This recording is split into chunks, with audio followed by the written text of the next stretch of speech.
ओम सभी को नमस्ते। मंत्रोच्चारण। ओम सहनाववतु सहनौ भुनक्तु सह वीर्यं करवावहै तेजस्विनावधीतमस्तु मा विद्विषावहै। ओम शांति शांति शांति।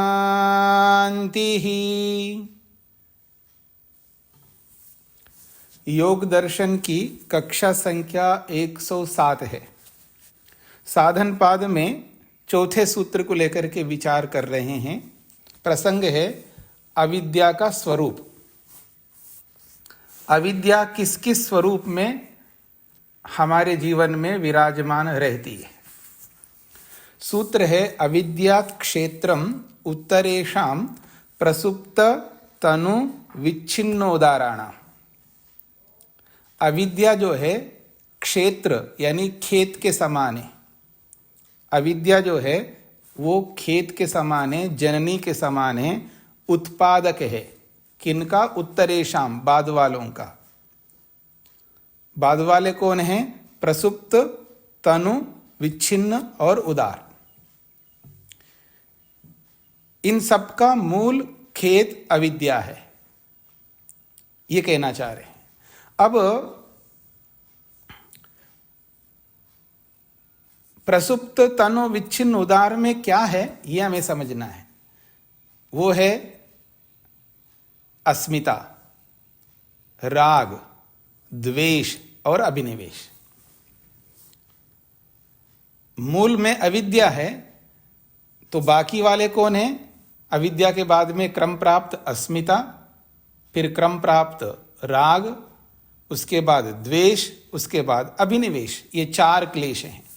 ये चारों क्लेश जो है अविद्या के कारण से उत्पन्न होते हैं। यदि जीवन में अविद्या है, मूर्खत्व है, अज्ञानता है, ना समझपन है, तो राग उत्पन्न होगा, द्वेष उत्पन्न होगा, अस्मिता नामक क्लेश भी उत्पन्न होगा और अभिनिवेश नामक क्लेश भी उत्पन्न होगा। इनकी एक एक की परिभाषा आगे करेंगे। और ये जो अविद्या है ये मूल आधार है। और अविद्या होती क्या है ये भी आगे परिभाषा के माध्यम से समझाएंगे। और ये पांचों के पांचों प्रसुप्त अवस्था में भी रह सकते हैं, तनु अवस्था में भी रह सकते हैं, विच्छिन्न अवस्था में भी रह सकते हैं और उदार अवस्था में भी रह सकते हैं। प्रसुप्त किसे कहते हैं इसको हमने पढ़ा है, समझने का प्रयत्न किया है। प्रसुप्त उस अवस्था को कहते हैं जैसे कि क्लेश सोया हुआ है। प्रकृष्टेन सुप्तः इति प्रसुप्तः, जो उत्तम रीति से सोया हुआ है।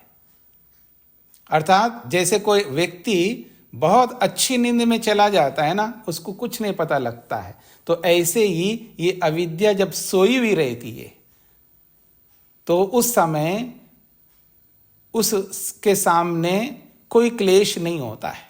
जैसे बिल्कुल 1 महीने का बच्चा है, उसके मन में ये पांचों अवस्थाएं, अविद्या कहो, अस्मिता कहो, राग कहो, द्वेष कहो और अभिनिवेश कहो, ये पांचों क्लेश जो है अच्छी प्रकार से सोए हुए रहते हैं। प्रसुप्त उस बच्चे के अंदर कोई क्लेश नहीं रहता। आप जो प्रेम करते हो ना, छोटे से बच्चे को देख करके आपके मन में आता है प्रेम। क्यों आता है बताएं? क्यों आकर्षित होते हो उस छोटे से बच्चे के प्रति? क्योंकि वो निर्मल है। वो निर्मल है इसलिए आकर्षित होते हो। उसको गोद लेना चाहते हो, उसको देखना चाहते हो। गोद नहीं भी ले सकते हैं, कई बार ऐसा भी होता है, तो आप देखना चाहते हैं। उससे प्रेम अनायास आपके मन में उत्पन्न होता है। अच्छा, राक्षस में प्रेम उत्पन्न होता है क्या? खूंखार व्यक्ति को देख करके प्रेम उत्पन्न होता है क्या आपके मन में? कोई व्यक्ति आपके सामने गलत करता हुआ दिखाई दे रहा हो, उसमें प्रेम उत्पन्न होता है क्या? नहीं होता है।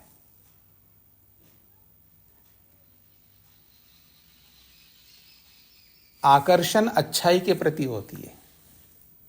हाँ, ये अलग बात है, कोई अविद्या से इतना ग्रस्त हो वो बुराई से भी प्रेम करता है, वो एक अलग बात है, वो एक अलग अवस्था है।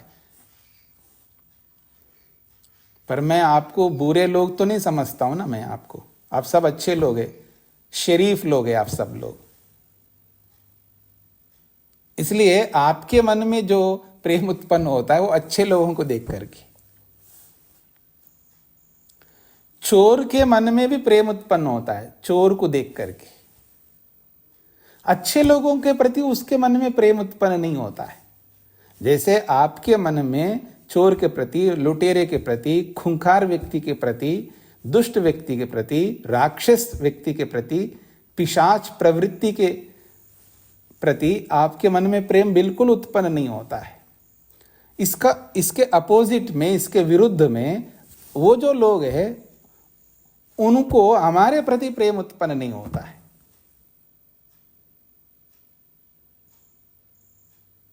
आप अच्छे को देख करके ही प्रेम करोगे।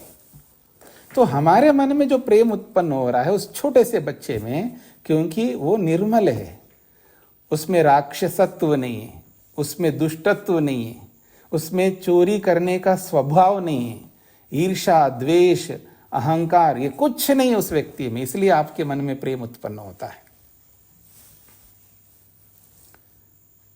लेकिन बड़े व्यक्ति के मन में ऐसा उत्पन्न नहीं होगा। पता नहीं ये कैसा आदमी है, मैं कैसे प्रेम करूं उसको।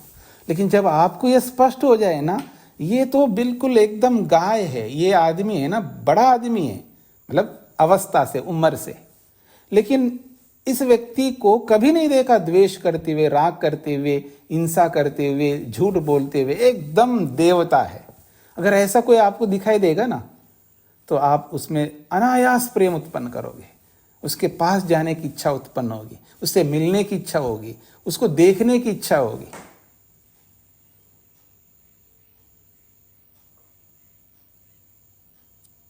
मान करके चलिए, आज हमारे सामने महर्षि स्वामी दयानंद सरस्वती जी नहीं है, या कपिल, गौतम, कनाद, बादरायण, बहुत सारे ऋषि हुए हैं, वो नहीं है। एक कल्पना करके देखते हैं, वो सारे ऋषि आगे हमारे पता नहीं कहाँ से प्रकट हो गए और आपको पता लग गया, और जहाँ आप रहते हो ना वहीं आसपास में आए हुए हैं। तो क्या आपके मन में ये उत्कंठा, ये इच्छा, ये आकर्षण उत्पन्न होगा नहीं होगा? जरूर होगा। और सब छोड़ करके उससे मिलने की चेष्टा अवश्य करेंगे आप।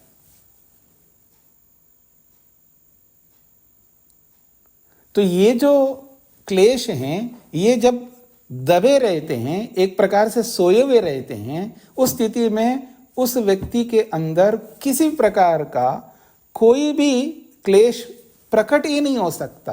कितने आलंबन उसके सामने आ जाए, लेकिन वो उद्बुद्ध नहीं होंगे, क्योंकि सोए हुए हैं। ऐसी स्थिति को प्रसुप्त अवस्था कहते हैं। स्पष्ट हो गया होगा आपको। आगे बढ़ते हैं। कल हम, मतलब पिछले पाठ में हम विचार कर रहे थे चौथी पंक्ति से, प्रसंख्यानवतः दग्ध क्लेश बीजस्य सम्मुखी भूते अपि आलंबने न असौ पुनरस्ति। कहा प्रसंख्यानवतः, जिसको प्रसंख्यान प्राप्त हो गया हो, अर्थात विवेक ख्याति, सत्व पुरुष अन्यता ख्याति जिसको प्राप्त हो गई हो, ऐसा विवेक जिसके सामने दो प्रकार का ज्ञान है। देखिएगा, ये वस्तु चेतन है, ये वस्तु जड़ है, एक लिविंग बीइंग है, एक नॉन लिविंग थिंग है। उसको अच्छी तरह पता है ये चेतन वस्तु का क्या स्वरूप है और इस जड़ वस्तु का क्या स्वरूप है। ये चेतन वस्तु मेरे लिए क्या कर सकती है, जड़ वस्तु मेरे लिए क्या कर सकती है, कौन साधक है कौन साधन है, अच्छी तरह पता है। इसका नाम है विवेक, और दोनों को पृथक करके देखता है। और जब दोनों को पृथक करके देखता है, यदि वो वस्तु सुखदायी है, अनायास वो अपना लेता है, ननु नच कुछ नहीं होता वहां पर। और वो दुखदायी है तो अनायास उसको त्याग करता है। इसका नाम है वैराग्य। जो वस्तु जैसी होती है उसको वैसा ही देखता है और वैसा ही स्वीकार करता है और उसको वैसा ही अपनाता है और वैसा ही त्याग करता है। यह है सद्भूतम अर्थम प्रद्योतयति, जो आपने प्रथम सूत्र में पढ़ा है। यह है वो विवेक, ये है वो वैराग्य, वो है प्रसंख्यान। तो ऐसे प्रसंख्यान को जिसने प्राप्त किया है, और वो प्रसंख्यान भी दो प्रकार का होता है। एक संप्रज्ञा समाधि को प्राप्त करने वाले योगी के पास होता है, जिसको विवेक ख्याति कहते हैं, वो अपर विवेक ख्याति कहलाता है। और जो असंप्रज्ञा समाधि को प्राप्त होता है उसको कहते हैं पर विवेक ख्याति। इसको मैं दूसरे शब्दों में बोलूं, एक है विवेक ख्याति, कोई विशेषण नहीं है, और दूसरा है सर्वथा विवेक ख्याति। आगे आप पढ़ेंगे, एक विशेषण दिया है सर्वथा विवेक ख्याति। और जिसको सर्वथा विवेक ख्याति प्राप्त होती है उसको यहां पर कहा है प्रसंख्यानवतः, प्रसंख्यान को प्राप्त करने वाला योगी। उस योगी के क्लेश कैसे होते हैं? दग्ध क्लेशः, उसके क्लेश दग्ध हो गए अर्थात जल गए हैं। जैसे चने को भून लिया जाता है तो वो भुने हुए चने होते हैं। अब वो भुने हुए चने जो है ले जाओ आप और धरती पे डालो। आप किसान हैं, फार्मर हैं, तो बहुत अच्छा खाद पानी डालो तो वो अंकुरित नहीं होंगे। उसका बीज भाव, बीज का जो स्वरूप है वो जल गया, नष्ट हो गया है। तो ऐसे ही ये प्रसंख्यान सामर्थ्य वाले योगी के क्लेश क्या होते हैं? जल जाते हैं। उस प्रसंख्यान रूपी अग्नि से, उस तत्वज्ञान से, उस विवेक से वो उसको जला देता है, नष्ट कर देता है। तो उसके क्लेश जो है रहते हुए भी जले हुए रहते हैं। क्लेश यानी जैसे भुना हुआ चना है, चने के रूप में तो दिख रहा है लेकिन उसके अंदर सामर्थ्य नहीं है उगने का। तो ऐसे क्लेश तो है लेकिन जले हुए हैं। तो उसी को कहा दग्ध क्लेश बीजस्य। ये योगी का विशेषण है। कैसा योगी है? जले हुए क्लेशों, जले हुए बीज रूपी क्लेश वाला है। जले हुए बीज रूपी क्लेश वाले के सम्मुखी भूते अपि आलंबने। अब उसके सामने आलंबन उपस्थित हो गया। और आलंबन क्या होता है आपको बहुत अच्छी तरह स्पष्ट हो गया है। कोई ऐसी परिस्थिति उसके सामने आ गई। कौन सी परिस्थिति? राग उत्पन्न करने की परिस्थिति, या द्वेष उत्पन्न करने की परिस्थिति, या अस्मिता करने की परिस्थिति, या अभिनिवेश होने की परिस्थिति। परिस्थितियां अलग अलग आती है व्यक्ति के सामने। जैसे उदाहरण के लिए द्वेष उत्पन्न करने की परिस्थिति। हाँ जी, आप कोई इंपॉर्टेंट काम कर रहे हो, बहुत इंपॉर्टेंट, मान लीजिए आप जॉब करने वाले हो कोई, अथवा बिजनेस करने वाले हो, तो बिजनेस संबंधी इंपॉर्टेंट काम कर रहे हो या जॉब संबंधी इंपॉर्टेंट काम, और आपकी पत्नी आकर के बार बार हो जी सुनो जी सुनो जी, आपको हिला रही है, हाँ जी सुनो जी सुनो जी। अब उसको रोक रहे हैं, नहीं चुप, काम हो रहा है। वो सुन ही नहीं रही आपकी बात को, सुन ही नहीं रही है। और एक बार नहीं, पता नहीं कितने बार वो आपको बार बार डिस्टर्ब कर रही है। और आपके मन में इसको अक्ल नहीं है, अंदर गुस्सा आ रहा है, वो उसको रोक रहे हैं, आखिर पत्नी है ना, क्या करूं। तो वो रोकता जा रहा है अपने गुस्से को, लेकिन वो फिर भी आपको डिस्टर्ब कर रही है।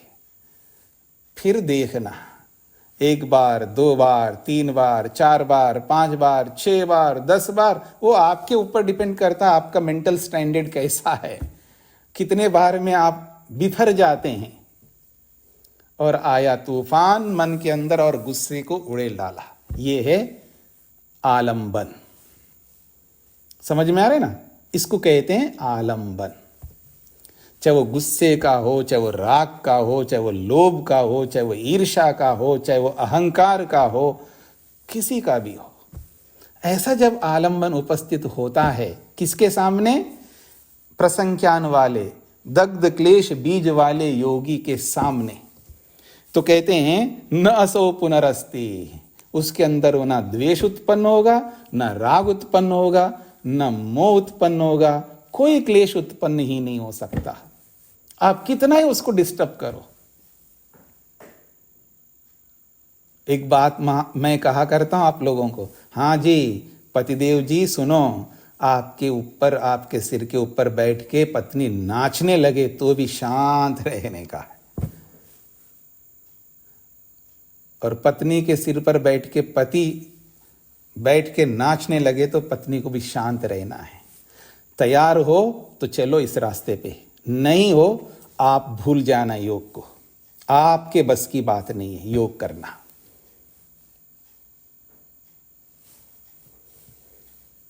नहीं आपके बस की बात नहीं। आज नहीं है मेरे में सामर्थ्य, लेकिन कल मैं बनाऊंगी या बनाऊंगा तो भी चल सकते हो इस रास्ते पे।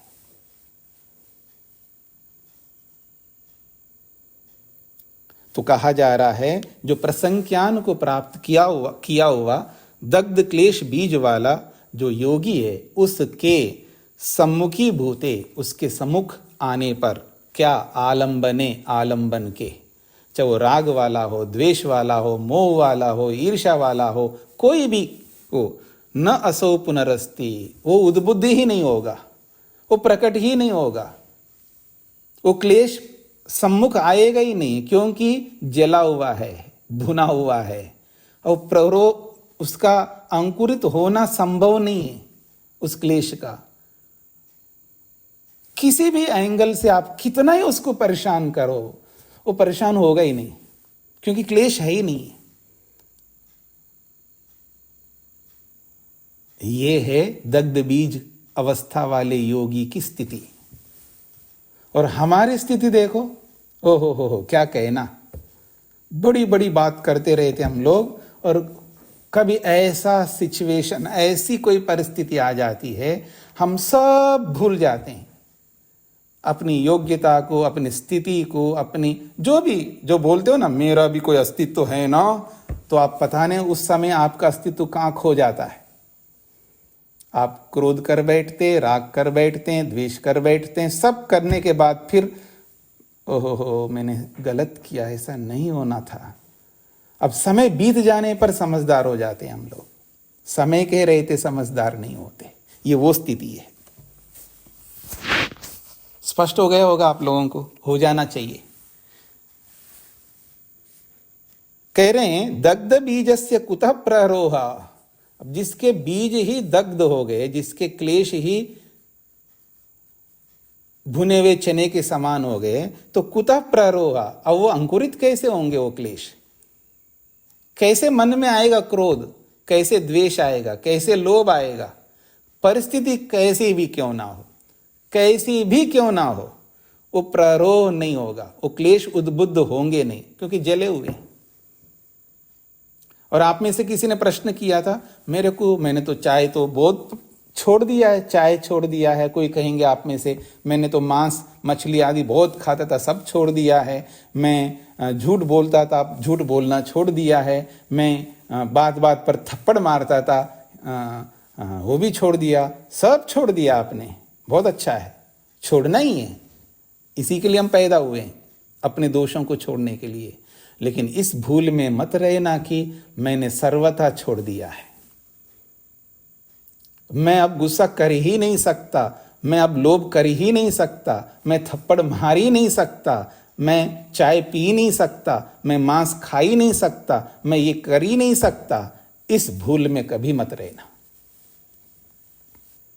सब कुछ कर सकते हैं आप, परिस्थिति करवा देगी, परिस्थिति सब कुछ करवा देगी। क्यों? क्योंकि क्लेश अभी है अंदर, कैसे हैं वो? हो सकता है प्रसुप्त अवस्था में हो,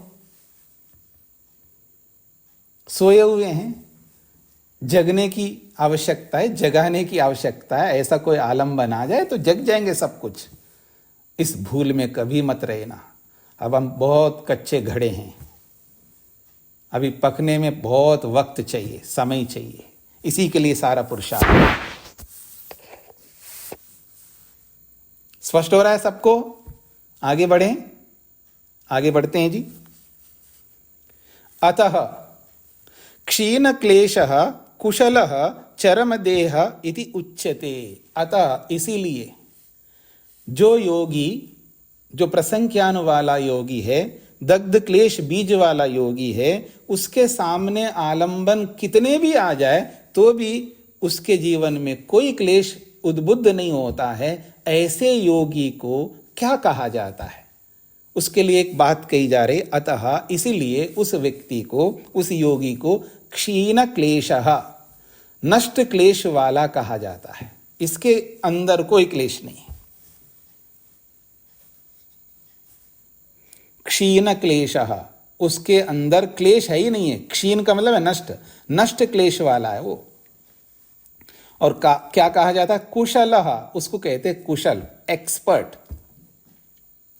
और आपकी कुशलता जो भी है, लौकिक भाषा में आप बहुत कुशल होंगे, एक्सपर्ट होंगे, वो सारी कुशलताएं एक किनारे पे रह जाएंगी, उसका कोई अर्थ नहीं है।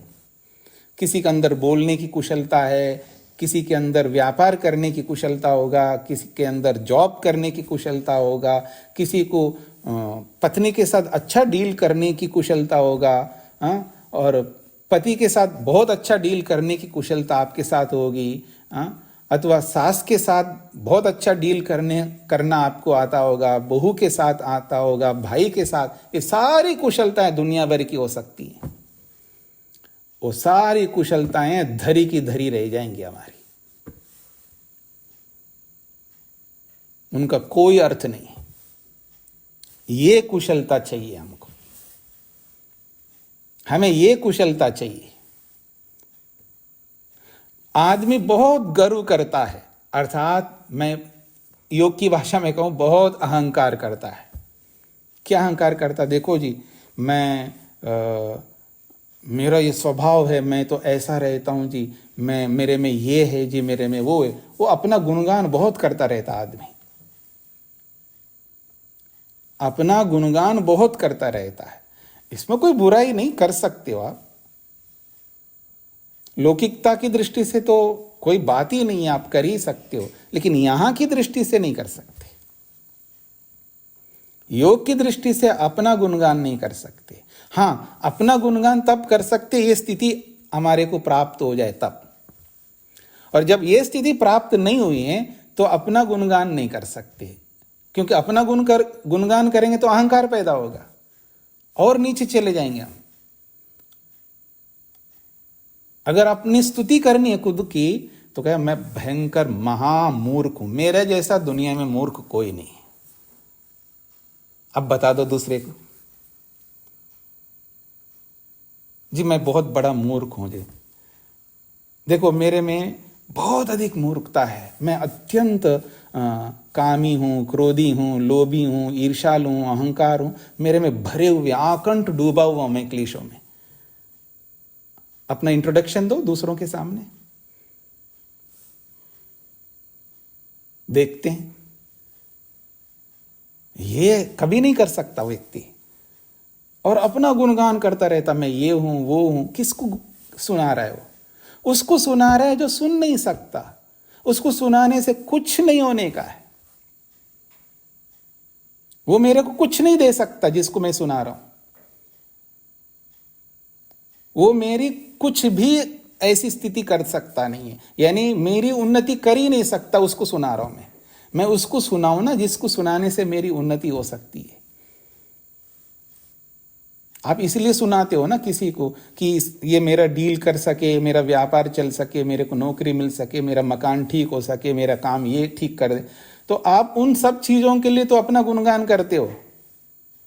उनका करना ना करना कोई अर्थ का नहीं है, कोई मतलब का नहीं है। यहां इस स्थिति में पहुंचना है, और इस स्थिति में पहुंचने के लिए ही मेहनत करनी है। पुरुषार्थ इस स्थिति के लिए होना चाहिए, इसका यह अभिप्राय है। तो इसलिए कह रहे हैं अतः क्षीण क्लेशः, वो नष्ट क्लेश वाला होता है। कितनी बड़ी उपलब्धि है। कोई ये कहता है मेरे में कोई क्लेश नहीं है। क्या हम में से कोई ऐसा कह सकता है? आप में से कोई कह सकते हैं ऐसे? अगर कहोगे तो मैं ही समझूंगा कि आपको पता नहीं है। हाँ, आप कितना ही कहो कि जी मेरे को कभी गुस्सा नहीं आता है, तो मैं 1% भी स्वीकार नहीं कर सकता। मैं ये स्वीकार करूंगा आप भयंकर गुस्सेलू है।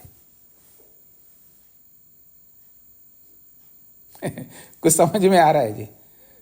अभी समझ में आएगा, धीरे धीरे आएगा। आगे जब जैसे जैसे पढ़ते जाओगे तो आपको समझ में आ जाएगा कि मैं क्या हूं।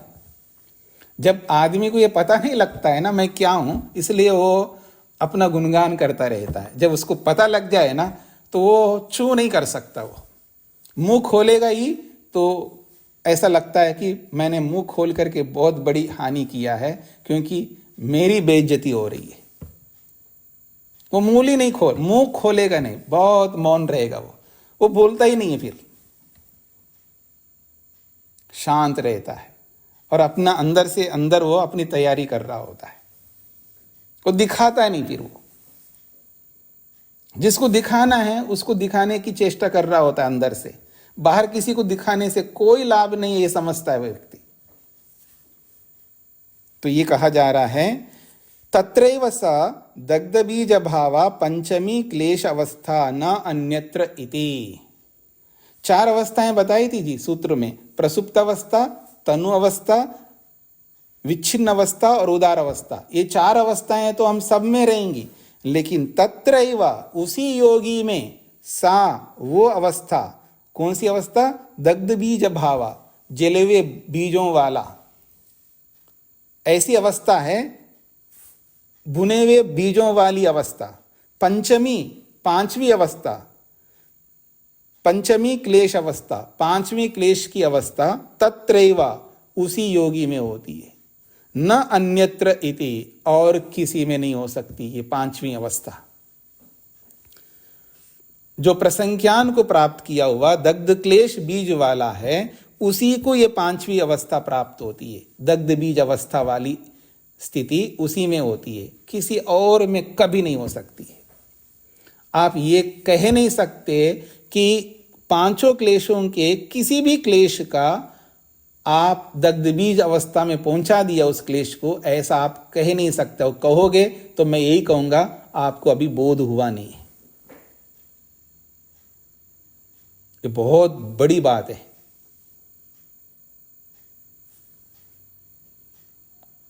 सताम क्लेशानाम तदा बीज सामर्थ्यम दग्धमिति विषयस्य सम्मुखी भावे अपि सति न भवति एषा प्रबोधा।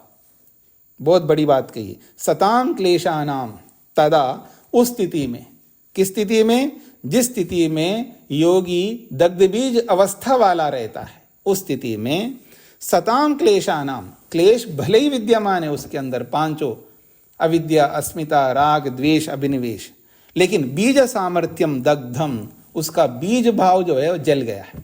क्लेश तो है उसके अंदर, लेकिन बीज स्वरूप जो है ना, बीज भाव जो है, अंकुरित होने का जो स्वरूप है वो जल गया है। विषयस्य सम्मुखी भावे अपि, कोई भी कैसा भी विषय उसके सामने आ जाए, कितना ही भयानक विषय क्यों ना आए, विषयस्य सम्मुखी भावे अपि सति, विषय सम्मुख आ जाने पर भी न भवति एषाम प्रबोधा, इन 5 क्लेशों में से कोई भी क्लेश प्रबुद्ध, जागृत कभी नहीं हो सकता। आप मेरी ओर देखिएगा, हिमालय है ना, हिमालय, मान लो उड़ करके आप पर टूट पड़े, आप पर मतलब आपके मकान पर, आपके बिजनेस पर और आपके निकटस्थ लोगों पर, आप पर नहीं पड़ा, बस आपके निकटस्थ लोगों में, या आपने जो एम्पायर खड़ा किया है उस पर। तो भी अब चू नहीं कर सकते, बिल्कुल शांत। समवस्था योगत्वम, वो आपने बोला समत्वम योग उच्यते, गीता में पढ़ा होगा आपने, वो समभाव, बिल्कुल शांत।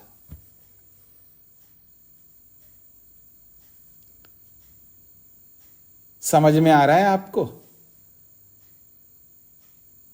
तैयार हो इसके लिए? ये है जीवन में करने योग्य।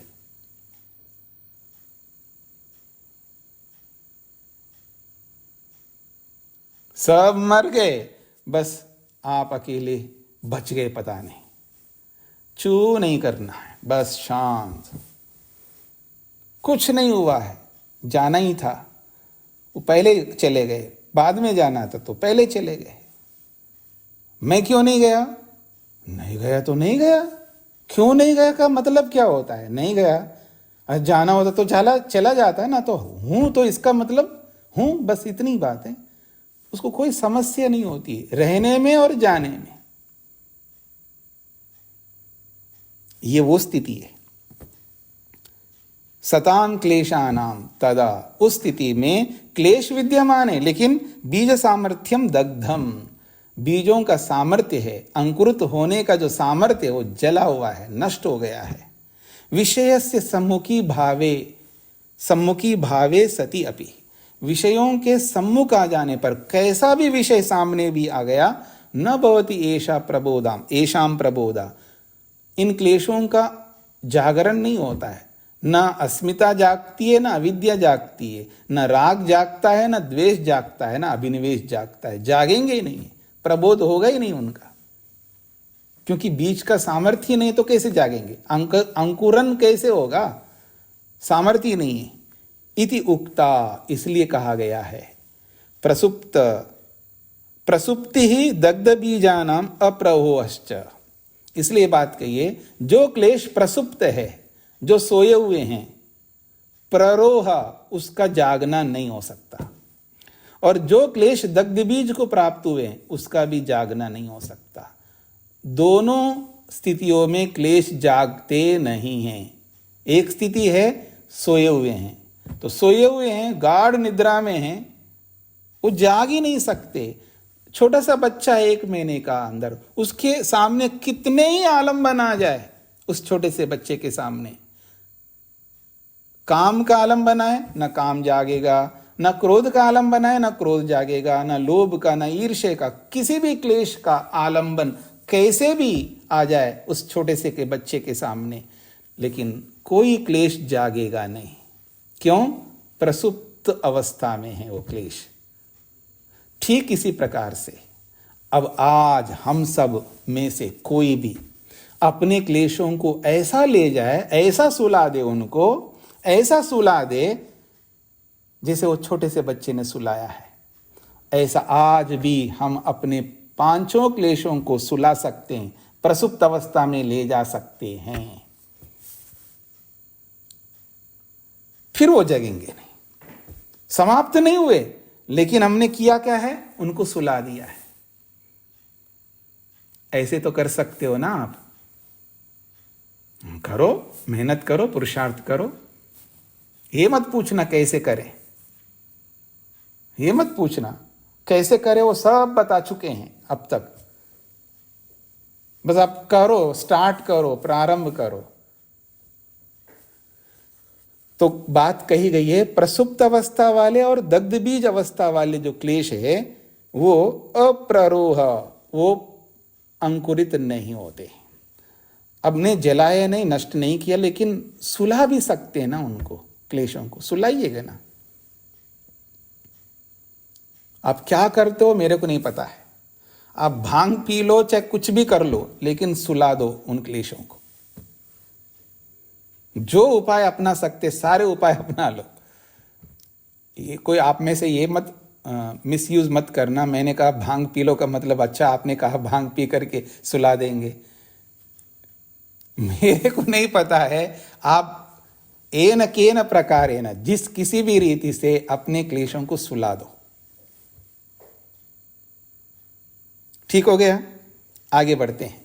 तो हमारे सामने दो अवस्थाएं आ गई जी, एक प्रसुप्त अवस्था और योगी की दग्ध बीज अवस्था, दो अवस्थाएं। अब अगली अवस्था को समझने का प्रयत्न करते हैं। तनु, तनुत्वम उच्यते।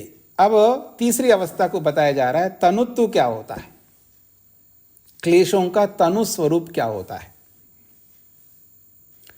देखिए, तनु शब्द का अर्थ होता है, संस्कृत में तनु कहते हैं पतले को, सूक्ष्म को। कृश शब्द का भी प्रयोग होता है, कृश, कृश का मतलब होता है पतला। स्थूल का अर्थ होता है मोटा, स्थूल और उसका अपोजिट है कृश यानी पतला। और तनु का अर्थ भी पतला है, अर्थात इन क्लेशों को पतला करना है, अर्थात सूक्ष्म करना है। इतना सूक्ष्म करना कि ऐसा मैक्रो स्थिति में चले जाए, इतना एक्सट्रीमली सूक्ष्म हो जाए कि वो जग ही नहीं सके, ऐसे क्लेशों को बनाना है।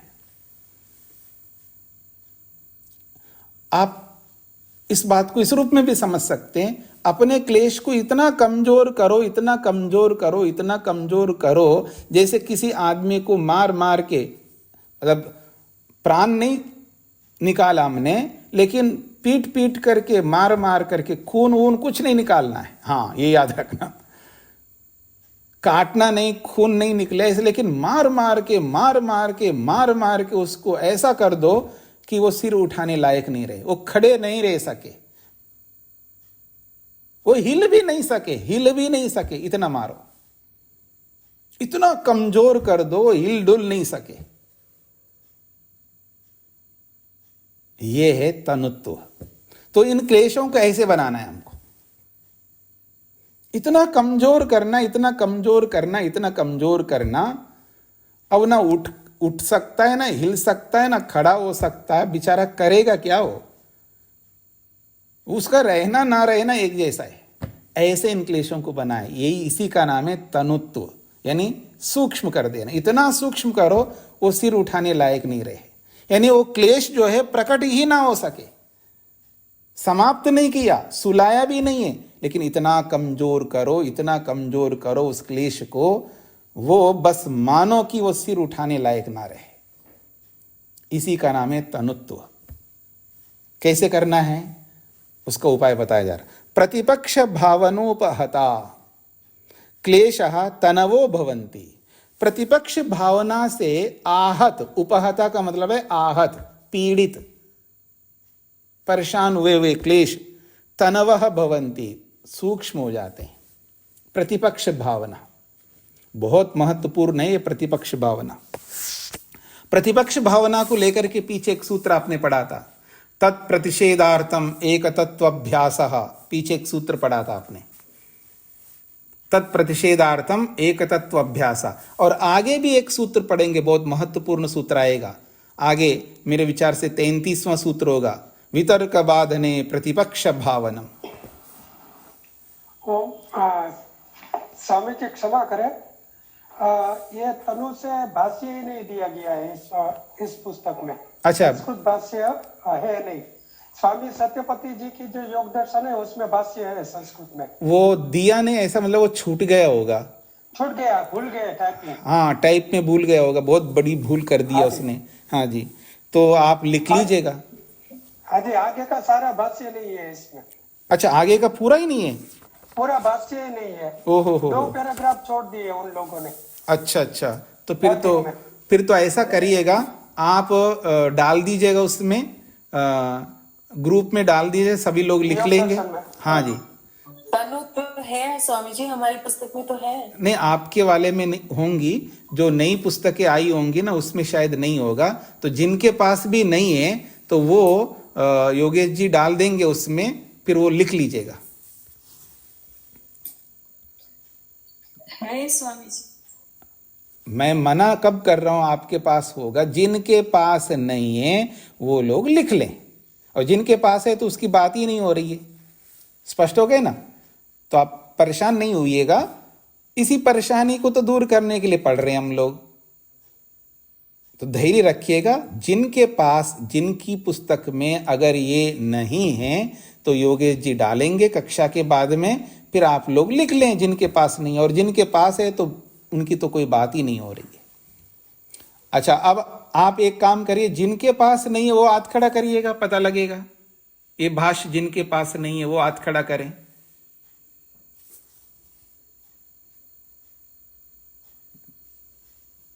एक, दो, तीन, चार, पांच, छः। हाँ, मतलब कुछ लोगों के पास नहीं है वो भाष्य। ठीक है, तो ये काम करते हैं, आप लोग आज लिख लीजिएगा, फिर कल उसको पढ़ेंगे। आज किसी के मन में कोई प्रश्न हो तो पूछ सकते हो आप। अब अपना अपना हाथ उठा लीजिएगा और जिनको प्रश्न होगा वो प्रश्न करेंगे। शकुंतला जी ने बहुत देर से हाथ खड़ा किया हुआ है, क्या पूछना था आपको?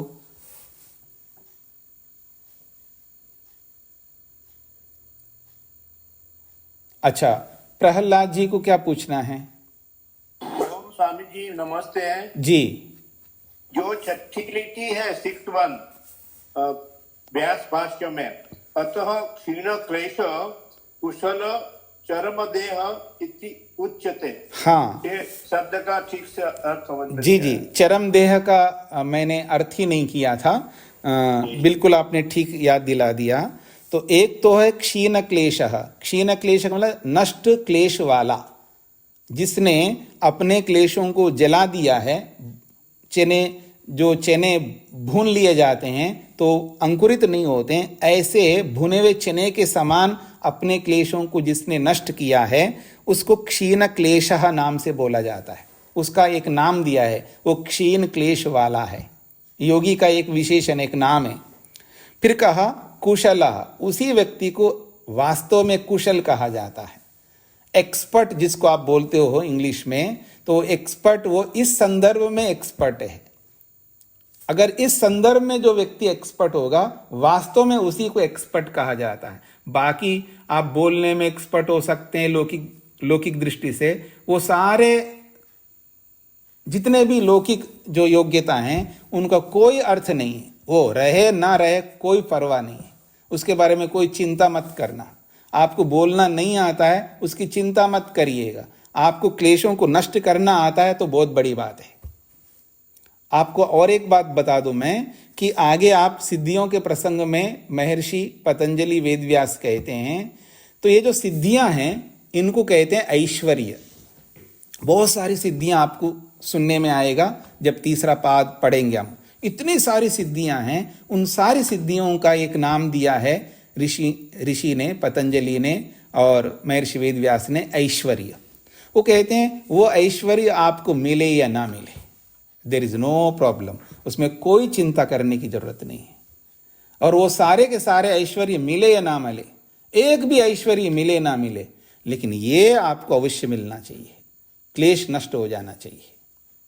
बस ये अगर मिल गया तो आपका बेड़ा पार हो जाएगा, अर्थात हम मुक्ति में जाएंगे, हम योग्य कहलाएंगे। बात समझ में आ रही है आप लोगों को? तो ऐसे को कुशल कहा है। फिर अगला शब्द है चरम देह। चरम का अर्थ होता है अंतिम और देह का अर्थ होता है शरीर। ये जो हमारा शरीर है, जिस शरीर में हम लोग रह रहे हैं, मान लीजिए आप में, आपके अंदर मान लीजिए डॉक्टर विष्णु जी है, एक उदाहरण दे रहा हूं। अब विष्णु जी ने इसी शरीर में रहते हुए सारे क्लेशों को नष्ट कर दिया। अब जब क्लेश नष्ट हो गए, इसका अर्थ समझते हैं क्या होता है? इसका अर्थ यह है कि वो कोई ऐसा कर्म करेंगे नहीं। कैसा कर्म?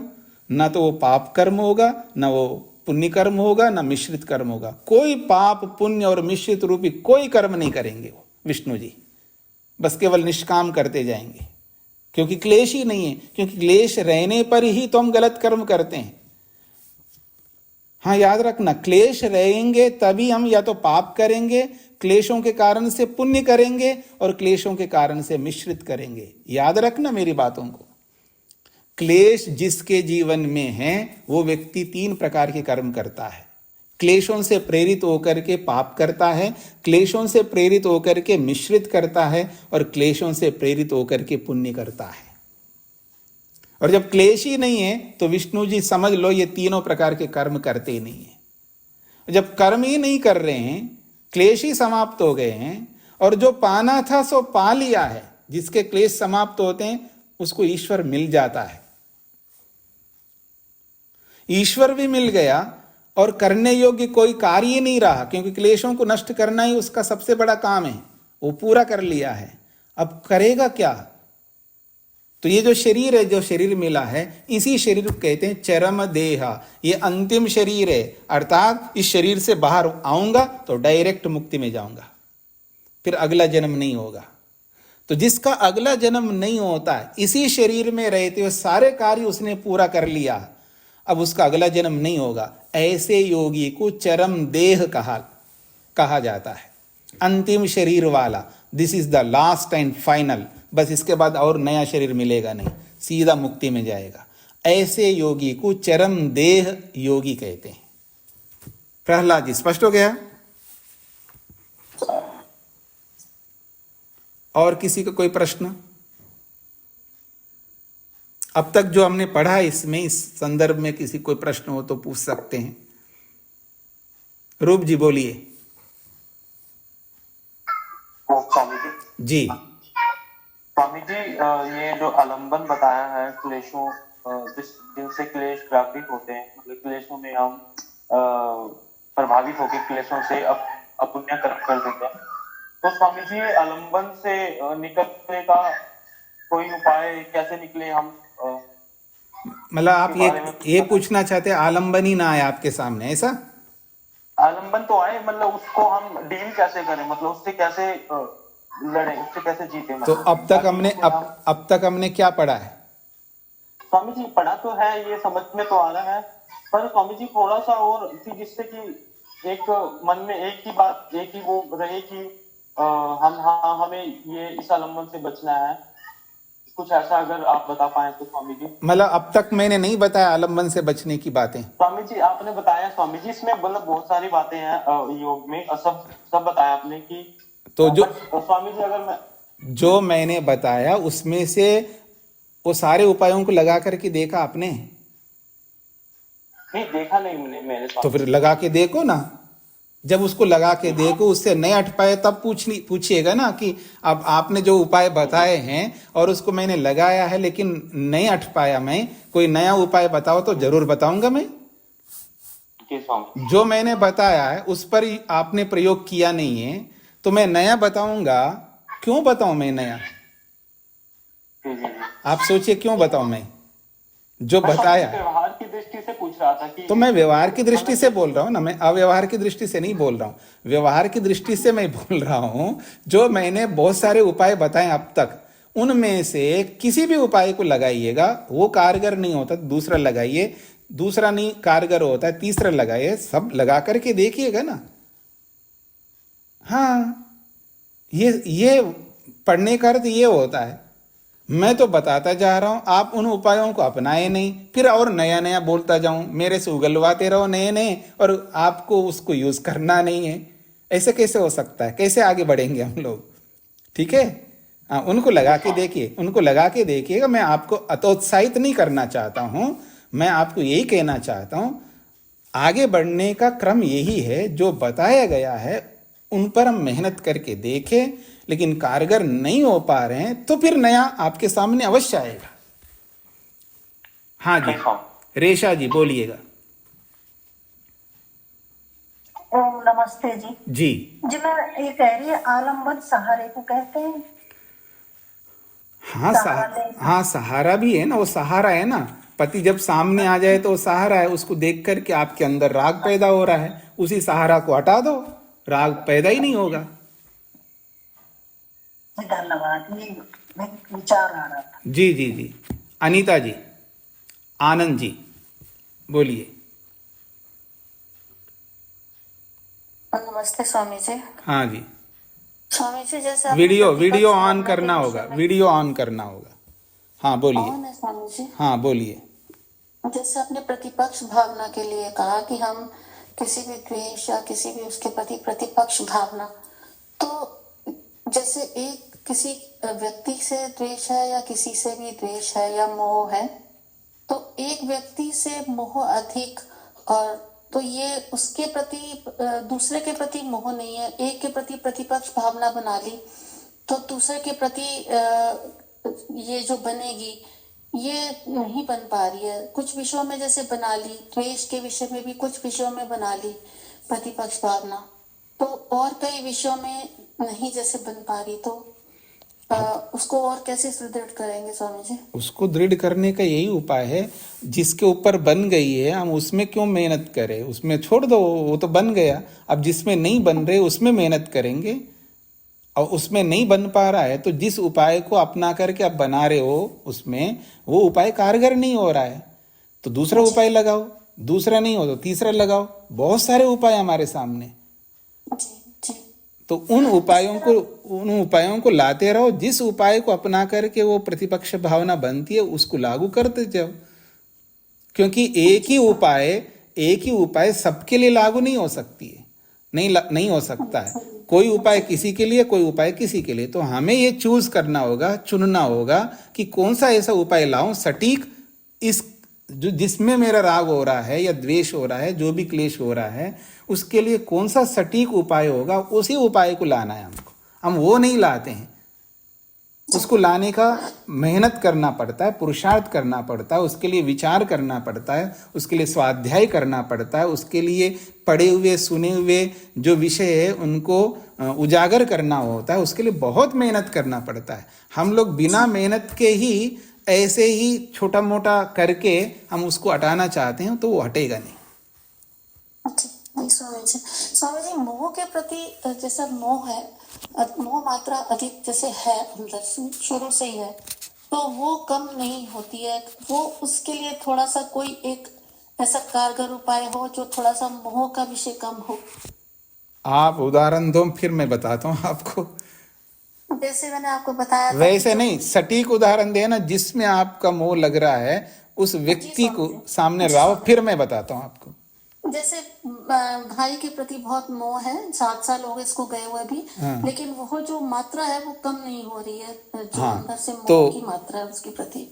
तो उसके लिए आपको ये बोध नहीं हो रहा है, जो शरीर छोड़ करके गया है उसके प्रति अभी भी संबंध आपने बनाए रखा है। इसका ये अर्थ है आपको अभी समझ में आया नहीं है, आपको थ्योरिकली भी समझ में नहीं आया, क्योंकि थ्योरी ये कहती है, शास्त्र ये कहता है, जो शरीर छोड़ करके जाता है उसके प्रति हमारा कोई कर्तव्य नहीं होता है, उसके बारे में सोच नहीं सकते हम लोग, उसको उस फाइल को बिल्कुल क्लोज करना चाहिए, थ्योरी कहती है। और आपने उस फाइल को खोल के रखे हैं आप, तो कैसे आप उसका मोह जाएगा? उसको क्लोज कर दो, उस फाइल को डिस्ट्रॉय कर दो। जी स्वामी जी। हाँ, सीधी सी बात है। जी स्वामी जी, धन्यवाद स्वामी जी जी। हाँ जी, वेद प्रिया जी। स्वामी जी, प्रसुप्त क्लेशों के संदर्भ में आया था कि प्रसुप्त क्लेशों को दग्ध करना सरल है।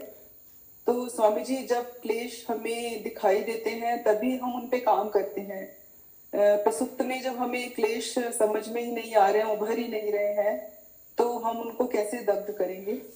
ऐसा है कि ये समझ हमें पैदा करना है। वो सोए हुए हमको पता भी नहीं है, लेकिन ये तो पता है ना अनुमान से कि वो सोए हुए हैं। बहुत सारे क्लेश मेरे अंदर है जो सोए हुए हैं, तो उनको विषय बनाना पड़ता है। जैसे हम अलग अलग विषय बनाते हैं ना, ईश्वर को विषय बनाते हैं, हम आत्मा को विषय बनाते हैं, हम पृथ्वी को, और बहुत सारे विषय हम बना करके उस पर थिंक करते हैं, विचार करते हैं, उस पर तत्वज्ञान उत्पन्न करते। ऐसे ही अपने सोए हुए क्लेशों को विषय बना करके हमें मनन करना होता है, निधिध्यासन करना होता है, मेंटली, मानसिक रूप से, बौद्धिक स्तर से। तो ऐसा करते करते करते हमारे को सब समझ में आने लगते हैं। एक बात, अगर फिर भी नहीं समझ में आते हैं, उस फाइल को बंद करो और जो क्लेश है उनको तनु करने में लग जाओ। और जो तनु हो गए ना, तनु हुए क्लेशों को भी दग्धबीज करना आसान होता है। जी, कहीं अटक करके रहना नहीं है किसी विषय में, याद रखना। अगर वो समझ में नहीं आया तो उसको छोड़ो। बहुत सारे विषय हमारे जीवन में जिसमें हमें बहुत मेहनत करना होता है। अगर प्रसुप्त समझ में नहीं आया तो तनु पर विचार करो, उदार पर विचार करो, विच्छिन्न पर विचार करो। ऐसे बहुत सारे विषय हमारे सामने, किसी एक को पकड़ करके नहीं बैठना है। जी स्वामी जी दूसरा प्रश्न है कि जैसे आपने बताया कि कोई ऋषि हमारे सामने आ जाए या बच्चे को हम देखते हैं, उनसे हमारा कोई संबंध भी नहीं है, तो उनको देखकर मन में प्रेम उत्पन्न होता है। जी। तो स्वामी जी वो प्रेम हमारा राग में नहीं बदले, कैसे इसके लिए होगा? अच्छा, पहले तो प्रेम पैदा कर लीजिएगा, वो बाद में देखेंगे कि उसमें वो प्रेम जो है राग में ना बदले, उसके लिए बाद में मेहनत करेंगे। क्योंकि जैसे छोटे से बच्चे में प्रेम उत्पन्न हो रहा है तो उसको प्रेम के रूप में रखिएगा, और ऐसे किसी बड़े व्यक्ति में भी हमारा प्रेम उत्पन्न हो रहा है उसको प्रेम के रूप में रखिए। उदाहरण मैं देता हूँ, ईश्वर में हमारा प्रेम हो रहा है तो आप वहाँ ये चिंता मत करो प्रेम हो गए तो मेरा राग भी हो जाएगा ईश्वर में। अरे होने दो, पहले तो प्रेम तो पैदा करो। प्रेम ही नहीं हो रहा है ईश्वर में हमारा, उसको जितना बढ़ाना बढ़ा दो। एक स्थिति आ जाएगी तब उसको नष्ट करने के लिए भी मेहनत करेंगे। आज हम प्रेम ही उत्पन्न नहीं कर पा रहे भगवान में। स्पष्ट हो रहा है जी? स्वामी जी, अगर जैसे हम लौकिक की बात कर रहे हैं, ईश्वर की बात अभी नहीं है, जैसे लौकिक में भी बच्चे, जिस बच्चे से हमारा कोई संबंध नहीं है, हम छोटा बच्चा है उसको देखते हैं तो उसको इग्नोर कर लीजिएगा ना। मैं उसको छोड़ करके भगवान में प्रेम करने लग जाऊं ना। हाँ, ये तो मैं लौकिक उदाहरण दे दिया, उसको पकड़ के हमको नहीं बैठना है। अगर कोई बच्चा दिख रहा है और आपको मन में प्रेम आ रहा है तो अब अब प्रेम लाओ, फिर उसको फिर बदलने की चेष्टा करो। हाँ, ये तो बहुत नुकसान वाला काम है। मतलब छोटे बच्चे को देख करके प्रेम उत्पन्न करो, फिर उस प्रेम को राग ना बने उसके लिए मेहनत करो। क्यों ना हम ऐसा करें, उस बच्चे को देखो नहीं। आप बहुत देखा है ना अपने बच्चों को, अब क्यों देखो? इस मार्ग में चलो, उस छोटे बच्चे को देखो मत। अगर आपको देखते प्रेम उत्पन्न होने की आशंका है तो देखो मत उसको। फिर किसको देखना है जी? भगवान को देखो ना। भगवान में उत्पन्न करो प्रेम, उसमें कम है प्रेम।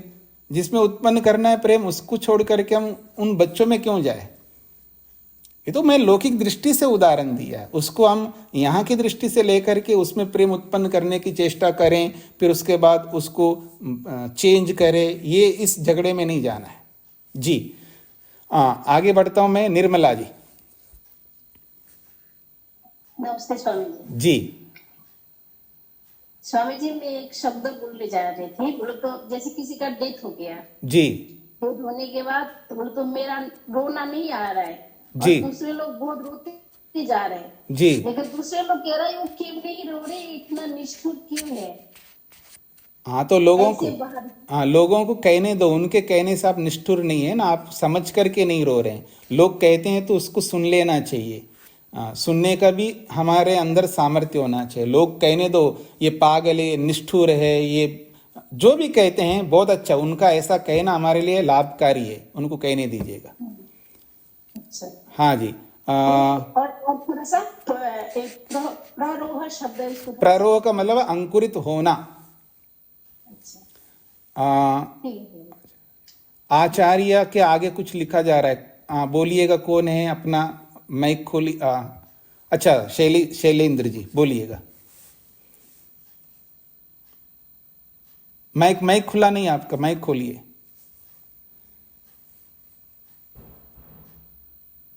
आवाज नहीं आ रही है।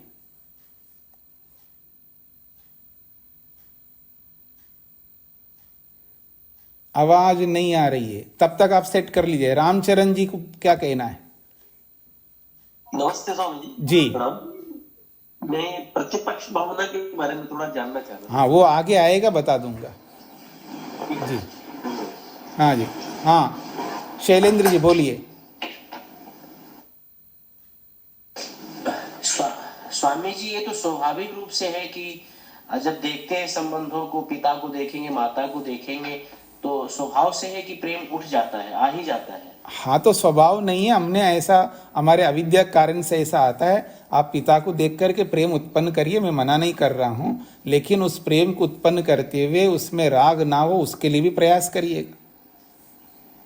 उसमें सुख की अनुभूति ना ले, ऐसा नहीं, वो अलग चीज हो गई। प्रेम उत्पन्न करना गलत नहीं है, लेकिन वो प्रेम रागात्मक उत्पन्न कर रहे हो, वो समझने का प्रयत्न करना। मैं राग से प्रेम उत्पन्न कर रहा हूं या बिना राग से प्रेम उत्पन्न करना हूं, उसको समझने का प्रयत्न करना, तो आपको समझ में आ जाएगा। स्वामी जी, तो सहजता की आप पढ़ाते हैं तो आपके भी प्रति भावनाएं तो बहुत सार्थक हो जाती हैं, लगाव हो जाता है और एक गुरु जैसा आज्ञा हो जाता है।